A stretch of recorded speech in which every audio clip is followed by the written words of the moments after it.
저는 10년차 청소년 학습 심리 가족 상담사입니다. 사춘기를 주제로 유튜브 방송을 하면 부모님들의 수많은 고민이 쏟아집니다.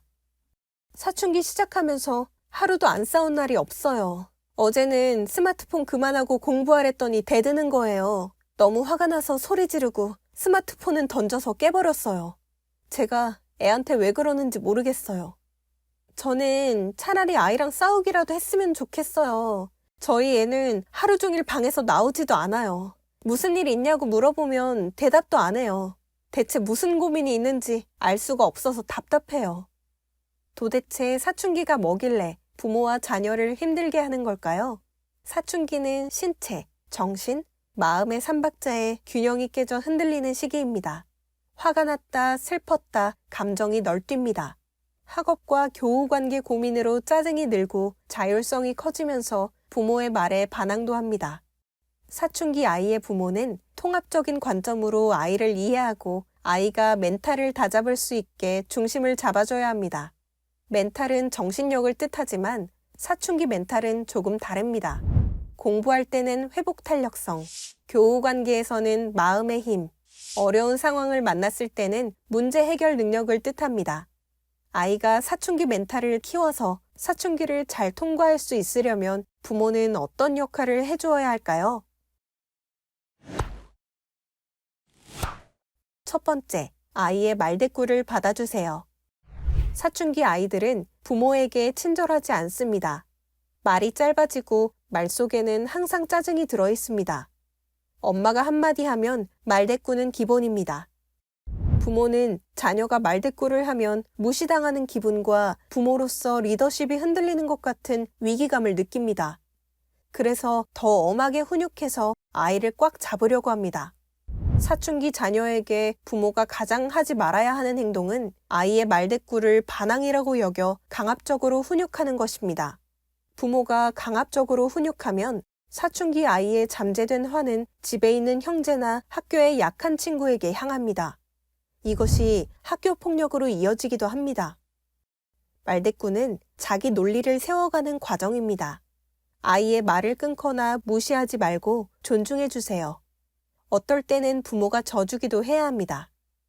우리 집에서 내 말이 받아들여지고 내 의견이 관철되는 느낌을 경험해봐야 아이는 밖에서 자신감을 가지고 이야기할 수 있습니다. 아이가 자기 주장이 확실하고 당당한 사람으로 살기를 원한다면 아이의 말대꾸를 반항이 아닌 성장을 위한 과정으로 받아들여야 합니다. 두 번째, 아이가 연애할 때 이렇게 말해주세요. 자기 할 일만 잘한다면 아이가 이성교제를 해도 괜찮다는 부모들이 있습니다.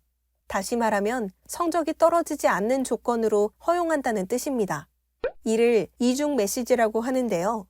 속마음은 숨기고 행동은 쿨한 척, 좋은 척 하는 것입니다. 이중 메시지는 자녀와의 관계에 부정적인 영향을 미칩니다. 자녀는 위선적이고 쿨한 척하는 부모보다 보수적이지만 일관성 있는 부모를 신뢰합니다. 성적이 걱정된다면 연애에 대한 솔직한 마음을 전달하세요. 엄마 아빠는 솔직히 네 나이에 연애하는 건 반대야. 부모가 반대 의사를 전했는데도 불구하고 자녀가 연애를 시작했다면 아이의 마음을 존중해 줍니다. 그리고 아이가 관계의 주체성을 가질 수 있게 조언해 주세요. 네 일정을 남자친구에게 다 맞출 필요는 없어. 성 문제에서도 자기 주체성을 가져야 합니다. 스킨십 기준은 네가 정해. 거절해도 괜찮아. 학생으로서 스킨십에는 분명한 기준이 있어야 하며 스스로 선택한 결정에는 책임이 따른다는 사실을 알려주세요. 그런데 만약 아이의 이성 친구가 둘만의 만남에 집착하면서 다른 친구를 못 만나게 한다면 거리를 두게 하는 것이 좋습니다. 이는 감정적인 착취로 가스라이팅에 해당합니다. 가스라이팅은 타인의 심리를 조정해 통제하는 행위입니다. 미성숙한 사춘기 아이들은 가스라이팅을 당하기 쉽습니다. 제가 만난 성적이 극상위권인 학생의 어머니는 기본적인 울타리 안에서 연애를 허용한다고 했습니다. 만나는 장소를 알리고 귀가 시간을 지키게 하는 것이죠. 공개적인 연애가 부모와 자녀 사이의 신뢰를 지켜주고 안전하고 건강한 상황을 만듭니다. 부모는 연애로 인해 아이와 갈등이 생기지 않게 노력해야 합니다.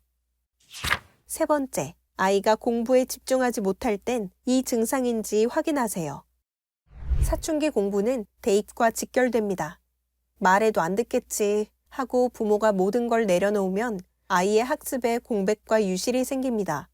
아이와의 갈등을 만들기 싫어서 공부 잔소리를 하지 않는 것은 바람직하지 않습니다. 아이가 긴장감을 갖고 공부 페이스를 유지하려면 부모가 공부 스케줄과 과제를 체크해 주어야 합니다.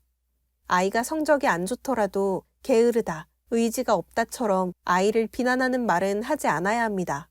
감정이 상하면 아이는 공부할 의지를 잃게 됩니다. 만약 아이가 기운이 없이 축 처져 있고 공부에 집중하지 못하는 모습을 보인다면 사춘기 무기력, 번아웃, 우울증인지 살펴봐야 합니다. 사춘기 무기력은 일반적인 무기력과는 조금 다릅니다. 본인이 좋아하는 일에는 몰입하지만 공부에는 집중하지 못합니다.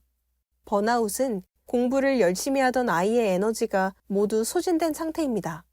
무기력과 짜증이 심해지고 만성 피로에 시달리며 학업과 관련된 장소인 학교나 학원에 가기 싫어합니다. 우울증은 무기력과 달리 좋아하던 일에도 흥미가 사라집니다. 식욕과 수면에 급격한 변화가 있고 우울한 기분이 2주 이상 지속된다면 우울증일 확률이 높습니다. 사춘기 공부는 2인 삼각 경기입니다. 넘어질 땐 함께 일으켜주면서 도와야 합니다. 아이와 함께 뛰며 격려하고 응원해주세요. 사춘기는 아이에서 어른이 되는 인생에서 가장 중요한 시기입니다. 부모가 적절한 자극과 도움을 준다면 아이는 미래를 위한 힘찬 전진을 할 것입니다. 사춘기 자녀를 위한 교육과 훈육 지침서, 사춘기 멘탈 수업. 이 콘텐츠가 도움이 되었다면 구독과 좋아요를 눌러주세요.